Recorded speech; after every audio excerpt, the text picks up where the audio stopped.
उतरते हैं, सत्याग्रही रोड पर नहीं करते हैं। आपका नेता हॉस्पिटल, वही तो मैं कह रहा हूं, अगर आपका नेता कुछ होता है ऐसा तो आप तो बिहार को जला के राख कर देते, है कि नहीं? तो यही तो अंतर है जनसुराज में और किसी और पार्टी में। कब तक इंतजार करेंगे? जब तक हमारी मांग पूरी नहीं हो जाती हम सत्याग्रह का रास्ता नहीं छोड़ेंगे। मैं आनंद जी से रिक्वेस्ट करूंगा, वो कुछ और बातें आपसे कहना चाह रहे हैं। जो बेउर वाला इंसिडेंट था, जहां से कि पहले कोर्ट में जाके जिस कदर आपने देखा कि भीड़ बनी, इतना भीड़, तो यहाँ पुलिस व्यवस्था चरचर कैसे थी कि एक आप कोर्ट के सिक्योरिटी के लिए आपका सफिशिएंट अरेंजमेंट नहीं था। आप सुबह से लेके एक आदमी को घुमा रहे हैं, ये सोच के ना कि भाई बड़ा आदमी है, ये जहां जाएंगे वहां बहुत लोग आ जाएंगे। अगर ऐसा है, कोर्ट ले जा रहे हैं, तो आपकी व्यवस्था क्यों चरचर थी? और वहां पे भीड़ ऐसा कि वहां से सारे ऑफिसर्स भाग गए।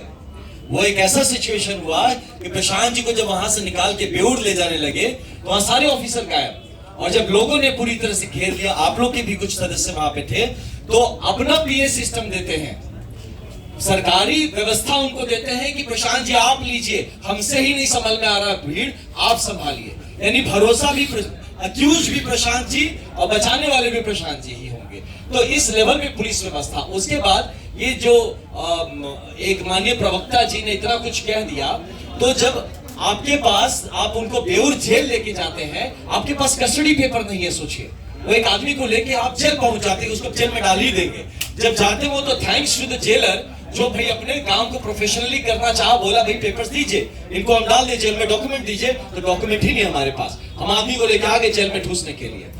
तो वहां पे लाके, तो भाई वो जेलर भद्र आदमी शायद था, ये प्रोफेशनल था मैं कहूंगा, जिसने उनको भाई बैठाया जेलर के रूम में, वहां के सीसीटीवी फुटेज निकाले जाए। वहां पुलिस वहां पे जाके पूरी तरह से लगी थी इनको कैसे जेल किया जाए। उसके बाद जैसे अभी हमारे वकील साहब ने बताया कि इन्होंने जब रीहियर किया, कोर्ट ने बात को पूरी तरह से समझा, और जब फाइनल उन्होंने जो जजमेंट दिया जिसमें, और इस बात को देख के आश्चर्य करते हैं, ये कैसा हो सकता है यार कि जो चीज पुलिस कस्टडी में जिनको बेल मिल जाना चाहिए, तो उसको आप हमारे पास इतना लेके क्यों आए हैं?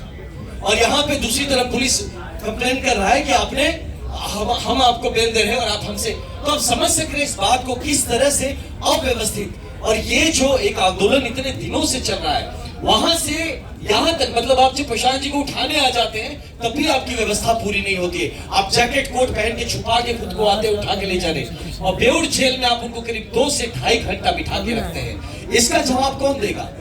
आप एक आदमी जो कि प्रूवन नहीं हुआ, जिसको कोर्ट ने जेल नहीं भेजा, आप उसको जेल में डालने लेके चले गए, इसका जवाब कौन देगा? और उसके बाद आप उनको वहां से ले जाते हैं अपनी जान बचाने के लिए, आप बगल से बेउर थाना की गाड़ी मंगाते हैं, आप थाने की गाड़ी में बिठाते हो, थाने में भी नहीं ले जाते हैं, गाड़ी में बिठा के इंतजार करते हैं कि कब हमारा आता है लेटर, और कब आप उसमें गाड़ी में बिठा के आप साइन कराते हैं। इन सब में इसलिए इसको लिया फिर समाई कि हम चाहते हैं कि इस बात को, ये मुद्दे हैं, ये आप मीडिया में है, लेकिन कल को आप भी इसमें लपटा सकते हैं, इससे कोई नहीं बचा है। जब ये किसी को लपेटना चाहे, आपको भी ऐसे ही चीजों में लपेटेंगे। अगर हमें लोकतंत्र बचाना है तो इन मुद्दों को सटीकता से उठाना पड़ेगा। डीजीपी साहब को इसका संज्ञान लेना चाहिए। जी